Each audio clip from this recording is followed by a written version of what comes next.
ஆண்டவராகிய இயேசு கிறிஸ்துவின் நாமத்தினாலே உங்கள் அனைவருக்கும் மீண்டுமாக என்னுடைய வாழ்த்துதலை நான் தெரிவித்துக் கொள்கிறேன். இன்றைய தினத்தில் நம்ம என்ன பார்க்க போகிறோம் அப்படின்னா, சமாதானம் அப்படிங்கிற விஷயத்தை தான் நம்ம பார்க்க போகிறோம். ஸோ எல்லாருடைய வாழ்க்கையிலையுமே இந்த சமாதானம் அப்படிங்கிறது ரொம்ப முக்கியமான ஒரு விஷயமா இருக்குது. நம்மளுடைய வாழ்க்கையில் சில வேலைகள் இல்லை அநேக வேலைகளில் ஏன் இந்த சமாதான குறைவு வருகிறது?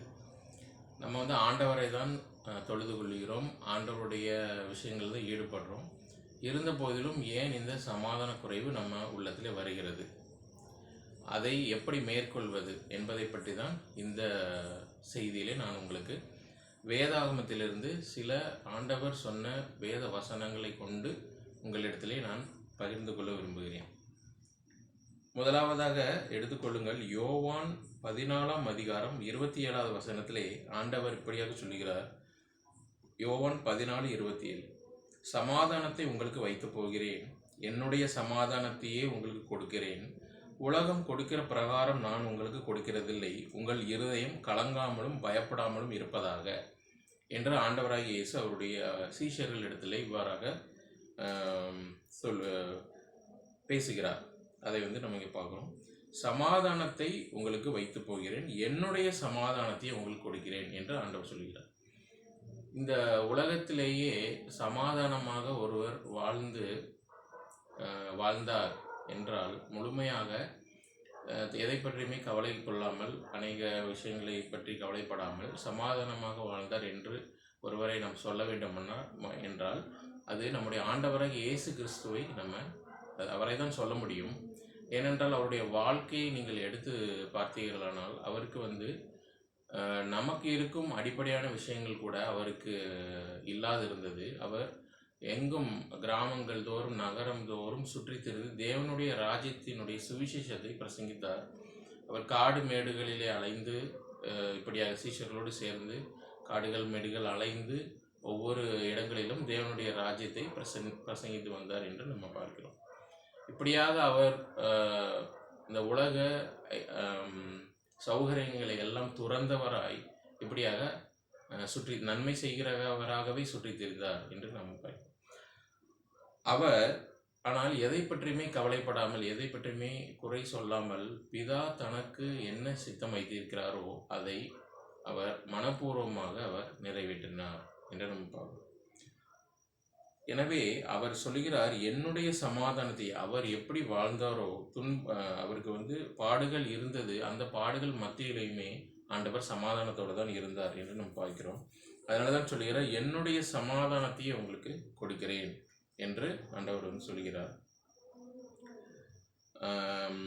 இப்படி சொல்லும்போது அவர் என்ன சொல்றாருன்னா, உலகம் கொடுக்கிற பிரகாரம் நான் உங்களுக்கு கொடுக்கிறதில்லை, உங்கள் இருதயம் கலங்காமலும் பயப்படாமலும் இருப்பதாக என்று ஆண்டவர் நம்மை தேற்றுகிறவராய் இருக்கிறார்.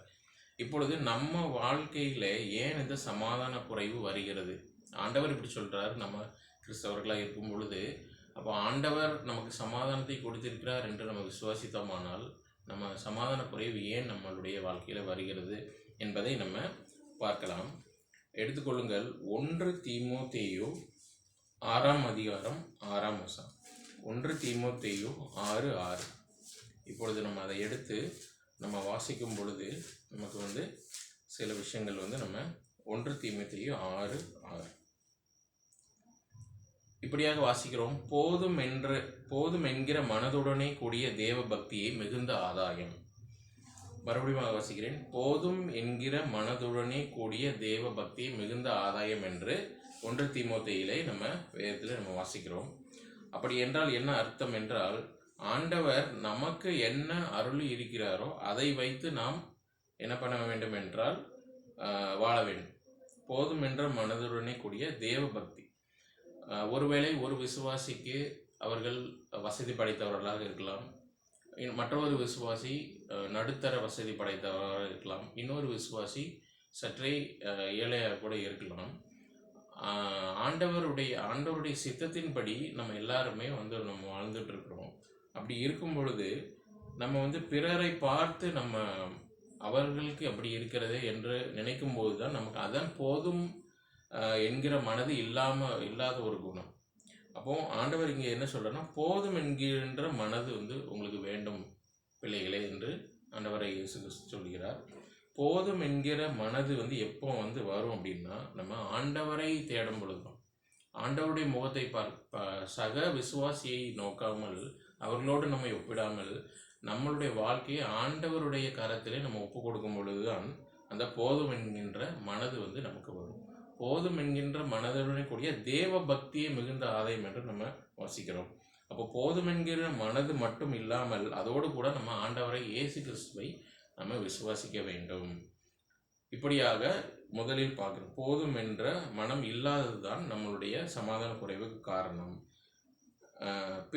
பின் இந்த செய்தியின் இறுதி பகுதியில் எப்படி இதை மேற்கொள்வது என்றும் நான் உங்களுக்கு வந்து வேதத்திலிருந்து எடுத்து காட்டுகிறேன். அடுத்ததாக பார்த்தீங்கன்றால் வேத வாசிப்பு குறைபாடு.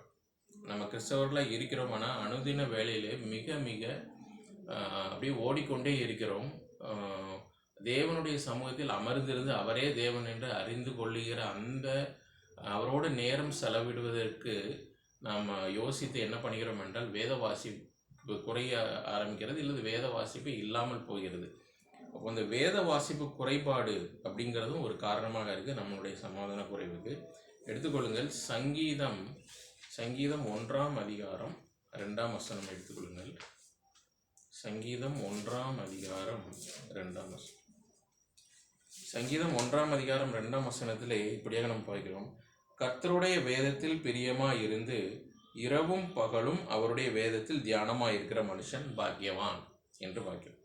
கர்த்தருடைய வேதம் என்றால் இந்த வேத புத்தகம் அவருடைய உயிருள்ள ஜீவனுள்ள வேத வசனத்தை தான் குறிக்கிறது. அவருடைய வேதத்தில் பிரியமாய் முதல்ல இருக்கணும். ஸோ முதல்ல பிரியமாக இருக்கணும்னா உலகத்தில் கவனம் செலுத்தாமல் ஆண்டவ காரியங்களில் கவனம் செலுத்தும் போது தான் வேதத்தில் நம்ம பிரியமாக இருக்கிறோம். இரவும் பகலும் அவருடைய வேதத்தில் தியானமாக இருக்கிற மனுஷன் பாக்கியவான் என்று பார்க்கிறோம். நம்ம இரவும் பகலும் ஆண்டவருடைய வேதத்தில் தியானமாக இருக்க வேண்டும் என்றால் என்ன செய்யணும்? முதலில் வேத வசனத்தை வாசிக்கணும். வாசித்தால்தானே அதை வந்து தியானம் பண்ண முடியும். கர்த்தரின் மெய்ப்பராக இருக்கிற நான் தாழ்ச்சி அடையேன் என்கின்ற வசனம் தெரிந்தால் தானே நம்ம கர்த்தரின் மெய்ப்பர், அதனால் நான் அவரை விசுவாசிப்பதால் நான் தாழ்ச்சி அடைய மாட்டேன் என்று நமக்கு தெரியும். அப்போது நம்ம என்ன பண்ணணும் அப்படின்னா அவருடைய வேதத்தை வாசிக்கணும். வேத வாசிப்பு குறைபாடு இருக்கும் பொழுது என்ன வேலைகளும் இருக்கலாம். எல்லாருக்கும் 24 மணி நேரம் தான் வாழ்க்கையில் டெய்லி இருக்குது. அந்த 24 மணி நேரத்தில் நீங்கள் ஆண்டவருக்காக வேத வாசிப்புக்காக குறைந்தபட்சம் ஒரு 5 நிமிடமாவது நம்ம லைஃப்பில் ஒதுக்குறோமா? அனுதின வாழ்க்கையில் நம்ம 5 நிமிடமாவது ஒதுக்கிறோமா என்று நம்மை நாமே சுய பரிசோதனை செய்து கொள்ள வேண்டும். அப்படித்தானே? அப்போது இரவும் அவருடைய வேதத்தை தியானிக்கணும். ஒருவேளை உங்களுக்கு ஒரு வேலை பல காரணமாக நீங்கள் ட்ராவலில் பிரயாணத்தில் இருக்கலாம். உங்களால் இப்போ மொபைல் வந்துட்டு எல்லாம் நம்ம ஹேண்ட்ஸ்லேயே கையிலே இருக்குது. வேத வசனத்தை நம்ம தியானிக்கலாம். பட் இருந்த போதும் உங்களுக்கு அப்படி நேரம் இல்லை அப்படிங்கிற மாதிரி ஏதோ ஒரு இக்கட்டான சூழ்நிலை மாட்டிட்டீங்க அப்படின்னா நீங்கள் முந்தைய நாட்களிலேயே வாசித்த ஆண்டவருடைய வசனத்தை தியானிக்கலாம். நம்மளுடைய ஆண்டவர் நமக்கு ஞாபக சக்தி கொடுத்துருக்காரு இல்லையா? அந்த ஞாபகத்திலே அநேக வசனங்கள் நமக்கு இருக்கும். அதை என்ன பண்ணணும் அப்படின்னா தியானிக்கணும். இரவும் பகலும் நம்ம தியானிக்கும் பொழுது தான் ஏற்ற சமயத்தில் ஆண்டவர் நமக்கு வசனத்தின் மூலயமாக நமக்கு என்ன பண்ணிக்கிறார்னா நம்ம உள்ளத்திலே சமாதானத்தை நமக்கு கொடுக்கிறார். அப்போ ஃபஸ்ட்டு போதுமென்ற மனது இல்லாதது சமாதான குறைவு காரணம். 2வது வேத வாசிப்பு குறைவோடு இருக்கிறதும் சமாதான குறைவு காரணம். 3வதாக நம்ம வாசிப்ப என்ன காரணம் நம்ம சமாதான குறைவுக்கு அப்படிங்கும்போது ரோமர் 13:8 நம்ம பார்ப்போம். ரோமர் 13:8 இப்படியாக சொல்லுகிறது வசனம், ஒருவரிடத்தில் ஒருவர் அன்பு கூறுகிற கடனே அல்லாமல் மற்றொன்றிலும் ஒருவனுக்கும் கடன் படாதிருங்கள், பிறனிடத்தில் அன்பு கூறவன் நியாயப்பிரமாணத்தை நிறைவேற்றுகிறான் என்று வசனம் சொல்லுகிறது. இதில் நம்ம என்ன தியானிக்க போறோம்னா ஒருவனுக்கும் கடன் படாதிருங்கள் அப்படின்னு. இன்றைக்கு வந்து நம்ம இந்த உலக வாழ்க்கையிலே அவ்வளோ என்ன சொல்கிறதுனா ஆர்ப்பரிப்போடு நம்ம இந்த உலகத்தில் வந்து ட்ராவல் பண்ணிகிட்ருக்கோம். இந்த இடத்துல பார்த்திங்கன்னா கடன் அப்படிங்கிற ஒரு விஷயம் வந்து வருது. கிறிஸ்தவர்களாகிய நம்ம அதாவது கடனை வாங்கக்கூடாது அப்படின்னு தான் ஆண்டவர் வந்து இங்கே சொல்கிறார். என்ன சொல்கிறார் அப்படின்னா ஒருவனுக்கும் கடன் படாதிருங்க. அப்போ நான் லோனே போடக்கூடாதா அப்படின்னு நீங்கள் வந்து கேட்கலாம். அப்படி இல்லை, நீங்கள் ஒருவேளை நிரந்தரமாக, அதாவது மாதம் மாதம் இவ்வளவு தொகை வருகின்ற ஒரு வேலையில் நீங்கள் இருக்கலாம். அந்த சமயத்திலே நீங்கள் இந்த ஒரு ஹவுஸ் லோனோ இல்லை ஒரு எஜுகேஷனல் லோன் இந்த மாதிரி வங்கியிலே கடன் வாங்குகிற லோனே போடலாம். ஏன்னா மாதம் மாதம் நீங்கள் அதுக்கு உண்டான தொகையை செலுத்தி விடுவீர்கள், அந்த கடனை அடைத்து விடலாம். இது என்ன இங்கே என்ன கடன் சொல்கிறாங்க அப்படின்னா, நம்ம அளவுக்கு அதிகமாக நம்மளுடைய வரம்புக்கு மீறி நம்ம செலவு செய்யும் போது ஏற்படுகிற அந்த கடன், அதை தான் இங்கே கடன்னு சொல்கிறாங்க. அதை நம்ம என்ன பண்ணுறோம், அதாவது நம்மளுடைய ஆசை என்ன பண்ணுறது, பண ஆசை எல்லா தீமைக்கும் வேற இருக்கிறது என்று வேதவசனம் சொல்கிறது. நம்மளுடைய ஆசையின் மிகுதியால் நம்ம என்ன பண்ணிடுறோம் அப்படின்னா, நம்ம கடன் வாங்கி இது பண்ணிடுறோம். அதை தான் இங்கே ஆண்டவர் ஒருவனுக்கும் கடன்படாது இருக்கணும் அப்படின்னு சொல்கிறாங்க. அப்போ அந்த கடன் இருந்தாலும் நம்மளுடைய சமாதானம் இருக்காது. இன்னைக்கு உலகத்தில் 95% பேருக்கு இந்த பிரச்சனை தான் இருக்குது. ஏன் சமாதான குறைவு இல்லை அப்படிங்கும்போது அவங்களுக்கு என்ன கடன் இருக்கிறது என்று நம்ம எல்லாருமே நீங்கள் சொல்ல கேட்டிருக்கலாம். அப்போ இதை எப்படி நம்ம சமாளிப்பது என்றால், இயன்ற வரை நீங்கள் என்ன பண்ணணும், கடனே வாங்காதீங்க அப்படின்னா, ஆண்டவர் உங்களை பட்டினியாய் விடுகிறவர் அல்ல. அவர் எல்லாருக்குமே அவர் படைத்த எல்லா உயிரினங்களும், மனிதர்கள் மட்டுமல்ல எல்லா உயிரினங்களுக்கும் அவர் போஷிக்கிறதே. அப்போது நமக்கு ஒரு வேலை கொடுத்துருக்காரு. அந்த வேலையில் எவ்வளவு வருமானம், உதாரணத்துக்கு ஒரு மாதம் ஒரு 15,000 தான் வருமானம் வருகிறது என்றால் அதற்குள்ள வாழ பழகும். ஏன் வீண் செலவு வருது, நம்மளோட குடும்பம் அதுக்கேற்ற மாதிரி நம்ம சிம்பிளாக வாழ பழகணும் அப்படிங்கிறது தான். ஏன் அப்படின்னா, இதெல்லாம் ஏன் அப்படிங்கும்போது நம்ம ஆண்டவருடைய விசுவாசிகள் இல்லையா, இயேசப்பாவோட விசுவாசிகள் அப்படிங்கும்போது அவர் எப்படி எளிமையாக வாழ்ந்தாரோ அப்படி தான் நம்மளும் வாழணும். இப்போ 50,000 இருக்கிற விசுவாசி வாழ்கிற மாதிரியே நானும் வாழணும்னு நம்ம நினைக்க முடியாது. நம்மகிட்ட 15,000 தான் இருக்கிறது என்றால் மாதம் அதற்கு ஏற்றாற் போல தான் நம்ம வாழ வேண்டும். அப்போ கடன் முக்கியமாக நம்மளுடைய சமாதானத்தை குலைத்து போடுகிறது என்று இங்கே வேத வசன ஆதாரத்தோடு நம்ம பார்க்குறோம். இன்னொரு பிரச்சனை என்ன அப்படிங்கும்போது எடுத்துக்கோங்க, கொலோசையர் 3:1. கொலோசையர் 3ஆம் அதிகாரம் 1ஆம் வசனத்திலே நம்ம இப்படியே நம்ம வாசிக்கிறோம்.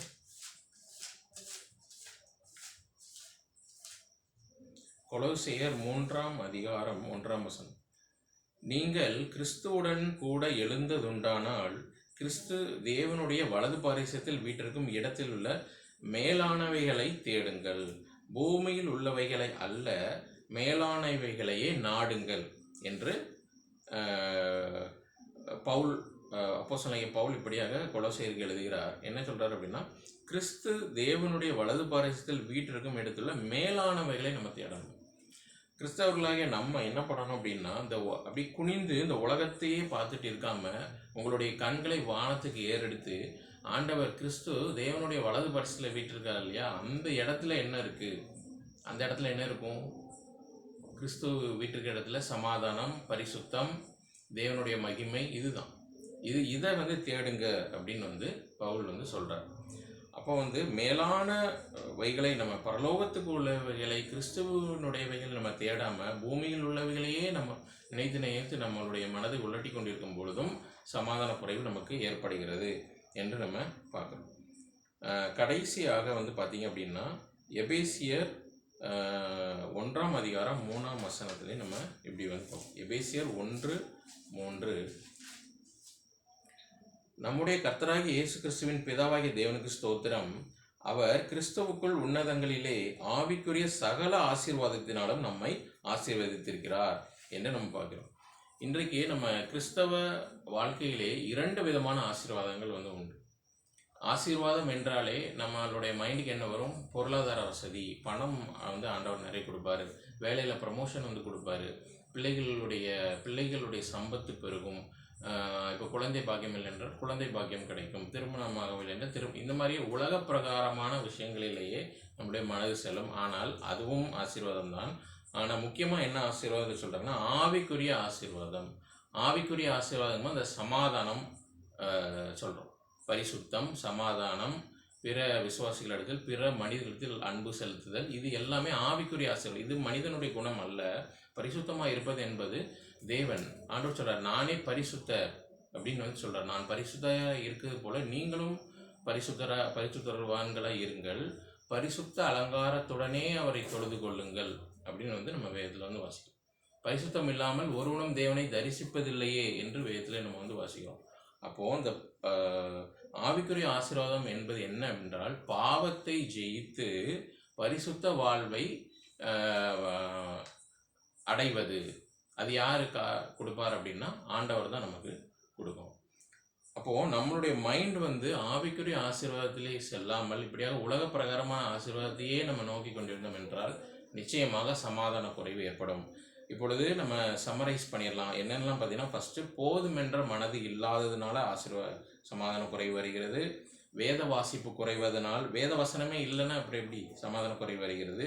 மூன்றாவது கடன் படுவதால் சமாதான குறைவு வருகிறது. அதுக்கப்புறம் நம்மளுடைய மனதை நம்ம உலக பிரகாரமான காரியங்களை செலுத்துவதால், அதாவது தேவனுடைய கிறிஸ்து அமர்ந்திருக்கிற அந்த தேவனுடைய வலது பரிசுத்தில் உள்ளவைகளை தேடாமல், மேலானவைகளை தேடாமல் நம்ம என்ன பூமிக்குரியவைகளை தேடினோமானாலும் சமாதான குறைவு வருகிறது.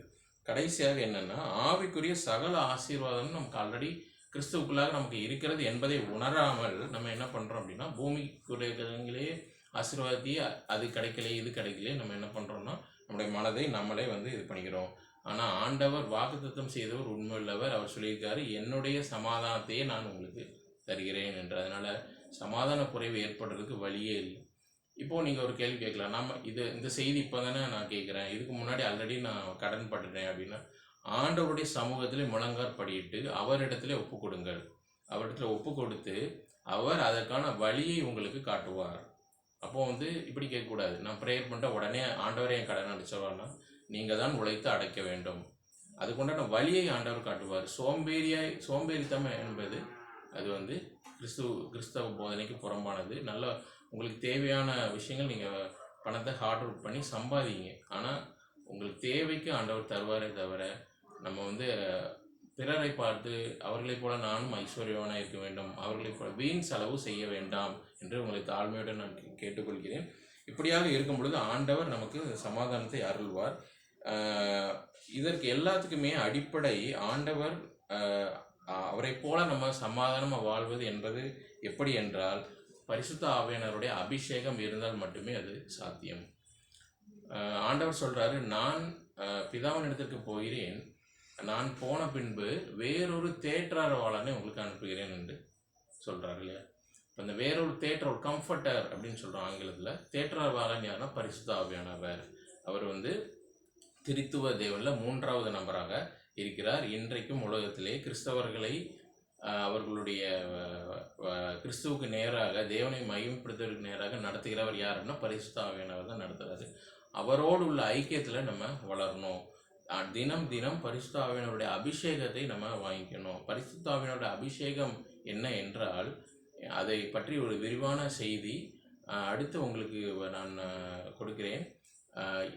இப்பொழுது சுருக்கமாக, நீங்கள் ஆண்டவரிடத்தில் முழங்கப்படிட்டு உங்களுடைய தாழ்த்தும் போது ஆண்டவர் பரிசுத்த ஆவியானவர்களை உங்களை நிரப்புவார். அதற்கு அடையாளம் என்ன என்றால், உங்களுடைய ஒரு இருதயத்திலே சமாதானம் இருக்கும்.